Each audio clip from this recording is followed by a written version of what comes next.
What's good with the YouTube? You already know Big Flacco with a convict's perspective, and I'm smashing, dashing, sliding on through. Little bit of energy, man. Please hit the like, subscribe, comment, man. Help support the channel. And I got an interesting topic, maybe a little controversial, man, but it's gonna be raw and real. And I'm gonna really do this topic from an active standpoint, how I was as a youngster and what my beliefs were. And because there's always been different. I've seen people Surenos talk about what they used to think about Nortenos, what their opinion is, whatnot. You know what I mean? And there was a lot of mistruths, man. So I'm gonna speak from what Nortenos, the majority, I'm gonna say, would think of Surenos. You know, first and foremost, man, this is a very sensitive topic, and no disrespect to anybody, but I'm gonna keep it raw and real. And see, one of the things at the forefront, as Nortenos and stuff, right? Our teachings were always about, the plight against oppression, those trying to dictate and trying to take advantage of other gente, raza. Those were the principles about having a safe haven for gente to go to without threat or interference from the opposition. And so we're schooled a certain way, man. We were taught that, we're outnumbered, you know, that our beliefs are a fair and just cause, that we believe in the betterment of our gente to be safe, secure at any institution, to where we can do the things we want to do in a prison yard. We believe in equality, socially being viewed socially by all group segments as an equal force to be reckoned with, and a lot of the misconceptions or, some truths to it at times was our whole theory of Sureños at first, right? A lot of us grew up gang banging, and we had Sureños in our backyard, and a lot of them did not have the stilo or of those that are from like traditionally down south, like L.A., San Diego. They had a whole different type of, persona, attitude, and whatnot. And even in the system, they weren't recognized as much, and that's the truth. You know what I'm saying, at first. Now they've earned their respect because they put in a lot of work. But for a minute, I'm saying, even the ones that were from down south weren't really recognizing them at first, and that's the truth. And, the ones from up north, like I said before, my main issue was this is Northern California. What you banging suit up here? That was my whole persona in the beginning. And, they had it bad back in the days. Let's just keep it real. Anybody that remembers the 80's and 90's, the Nortenos were pretty much, controlling all of Northern California. The Sureños would mainly stay in their barrios. They'd come out, put in work from time to time, but the odds were against them, and I don't recall too many times to where many tried to make an issue and try to press up, So in going to the system, it became a little bit different. Them, the hate from being out there and jamming them up, and they were just a common target and enemy. There was very few times where back in the 90's that I could sit there and say that I experienced them trying to bring it to us out there in the streets. They did every once in a while, but usually that's when they had the huge numbers. They do little sneak attacks and whatnot. But overall, man, I remember we used to catch them even on equal footing, and a lot of times they'd bounce out. I mean, that's my experience. We jam them up. Where you bang? Me brother's clothes, or me no bang, or let me see what color belt you got. Little things like that we used to do. And it would be 1-on-1, 2-on-1. It's like, I've gotten hit up when it's been like 2 or 3 of them, and I tell them where I was from. I wouldn't fucking cower it out. We're getting off. And, but, there's, like I said, there was always a few that were savages and beasts out there in the streets, of course. So it was kind of hard to really have a understanding, never really being around too many Sureños from down south. And, like, I used to even say this as a kid, that my whole attitude towards the Sureños from down south was I don't got no issues with them because they're down south. They're not up here banging up north. You know what I'm saying? They're down there. They don't even run into us. We don't run into them. We'd run into some that would come, I'd be at a random person's friend's house, and there'd be one there that came down to visit a friend, and they would be respectful. They never met a Norteño. You know what I'm saying? And I was a kid. They'd be like 15, 16. Dude would be like 24. They didn't trip off me. And but that hate started to grow more and more, and from juvenile hall, and like I said, they didn't have the ones I met later on, as far as in the Pinta, 2 different stilos. You know what I'm saying?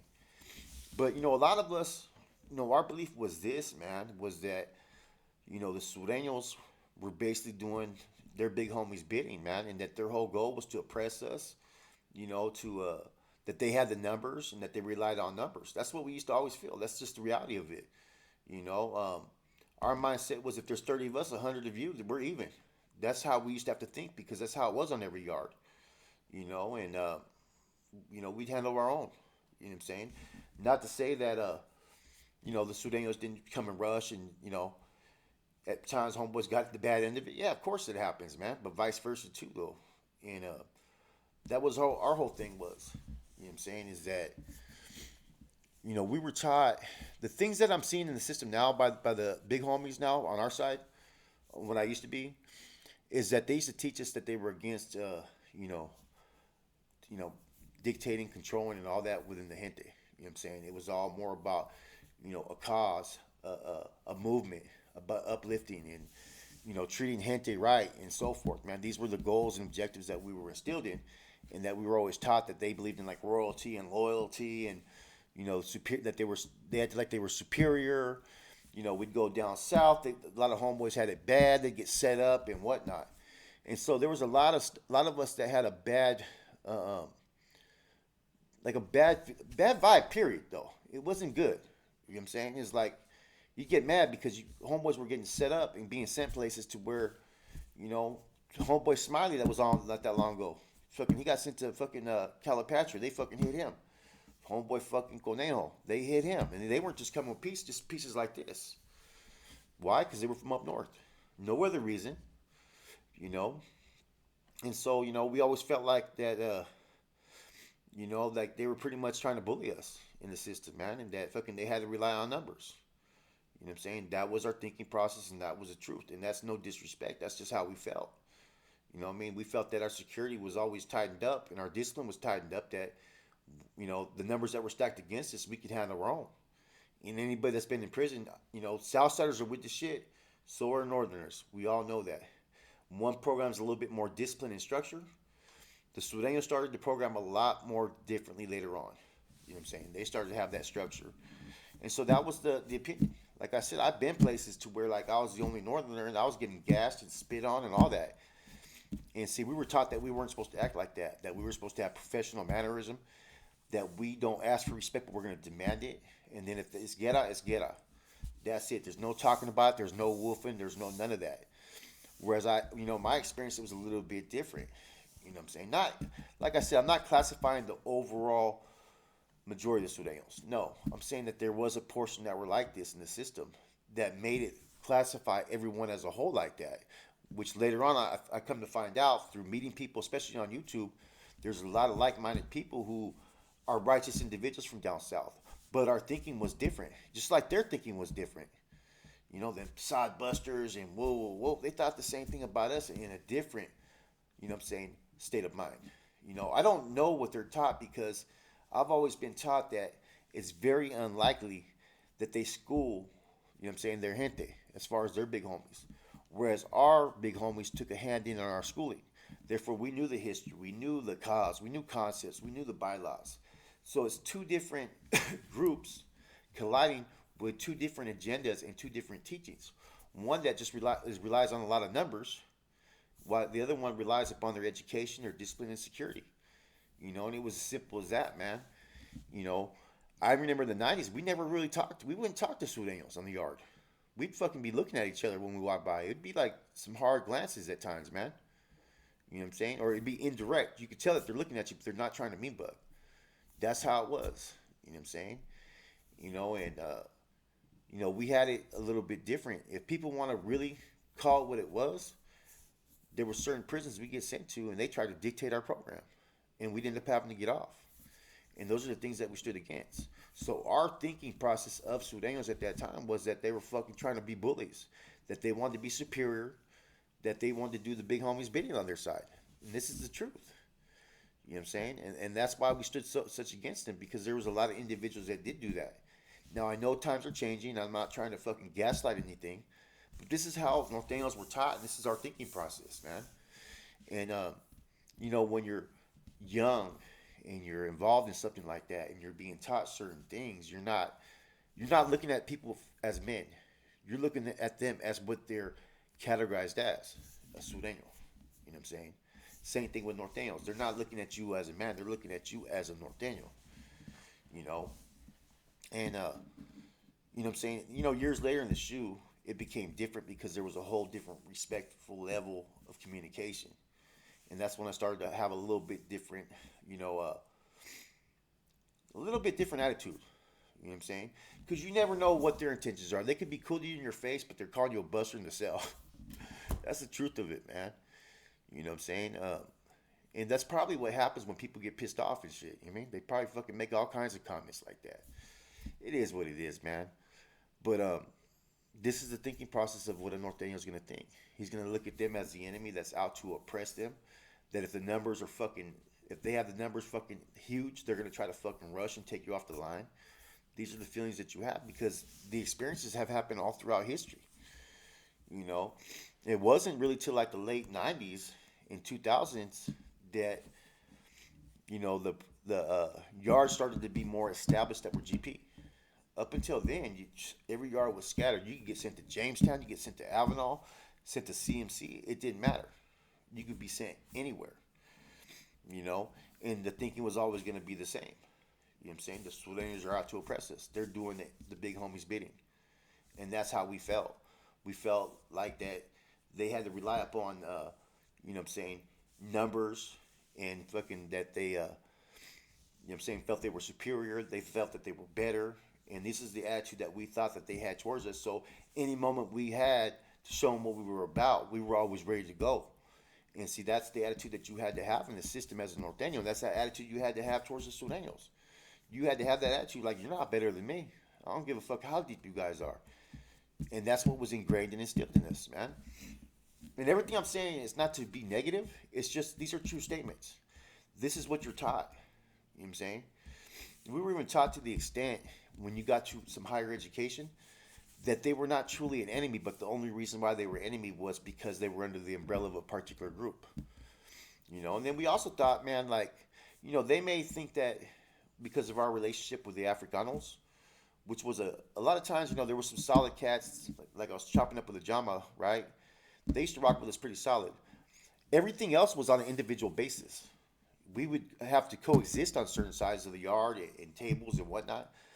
But alliances and allies, there was no allies. There was alliances, those that we would have reports that were supporters that were worthy of our cause. So we used to trip off that. How are they embracing these dudes with swastikas and Nazis that really don't give a fuck about no Mexicans? That used to be a thing that us Norteños never could understand. They couldn't understand because they used to go into it with a lot of black gangs down south, how we were so cool with blacks. You know what I'm saying? I never really thought that because I thought, well, and my thinking would be, you guys are already killing each other down there anyway, so as far as south on south, what's the difference with the blacks? I mean, this is just hood shit. This is a race shit.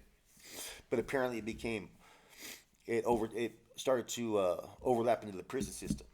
You know what I'm saying? But that's one thing a lot of homeboys thought too, man. Like, if you're about the raza and Mexicans, why are you fucking siding with some skinheads and some dudes with swastikas?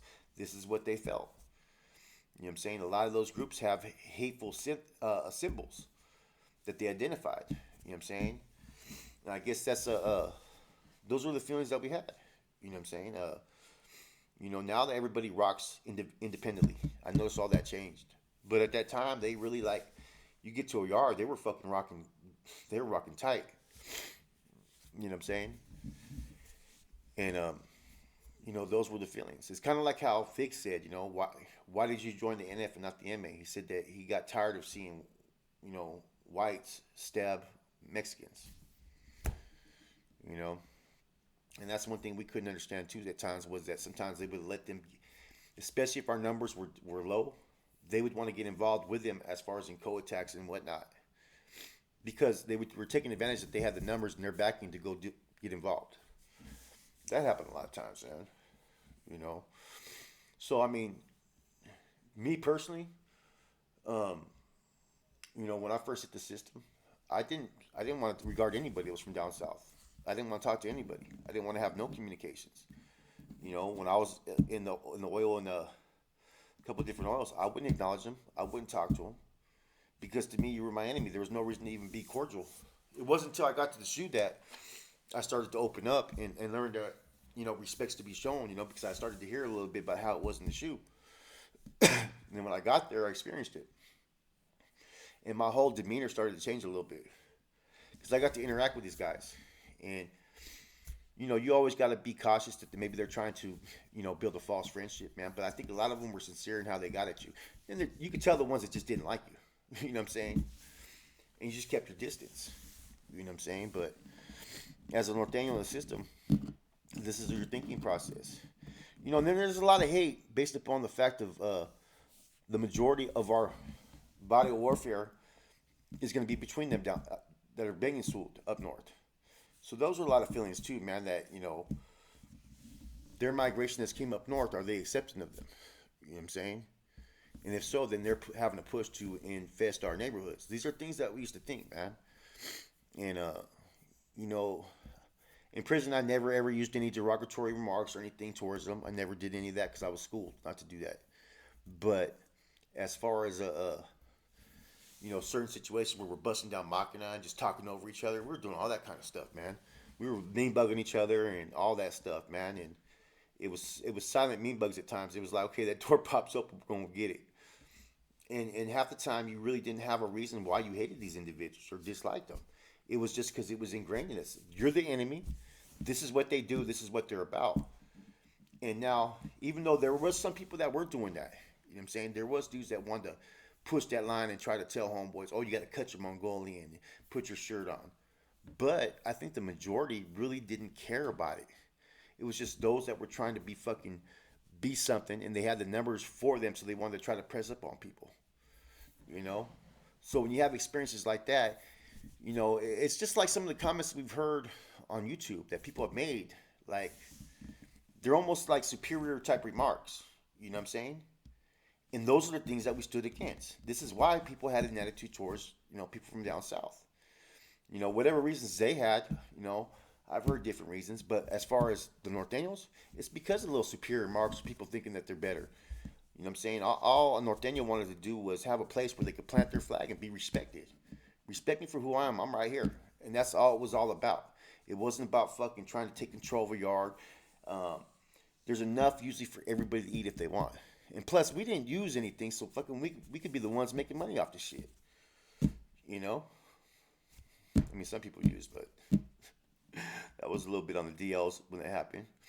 Anyways, man, I just thought about it, man, and no one's really talked about it. I've heard Surenos talk about what they thought of Norteños, about, our relationship with Africanos, and that's why they felt certain ways about us, and they thought that we had this, this new wave does. Like, since 2007, they started to have a little bit of different swag, and the talk was different. But before that, we were just like anybody from down south. A lot of people spoke Spanish. A lot of people were all Pachuco down and whatnot. Tattoos the same, everything. So there's always been a misinterpretation, I think, on both sides. And you can't really fault anybody, because what are you going to do? You're going to fall on file. Whether you're Northern or Sureño, you're not trying to get too much involved in the politics at that time. You're just going to do whatever the leadership tells you to do. And that's it. That's all you can do, man. Anyways, man, I hope this gives you a better understanding.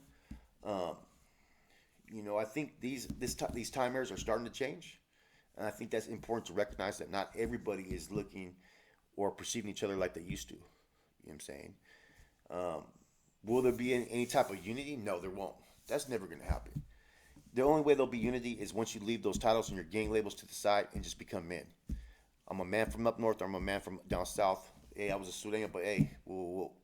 Because if you start to still push those labels, eventually someone's going to feel a certain way about something. They're going to push that line too hard, or vice versa. And that's just the truth, man. Anyways, this is your boy Flacco, Convict's Perspective. Interesting topic, man. I hope everybody took this as that I was trying to just explain how we felt, entering the system back then, and just how the relationships were, and just our thinking process against maybe what you were thinking at the time. I'm gone.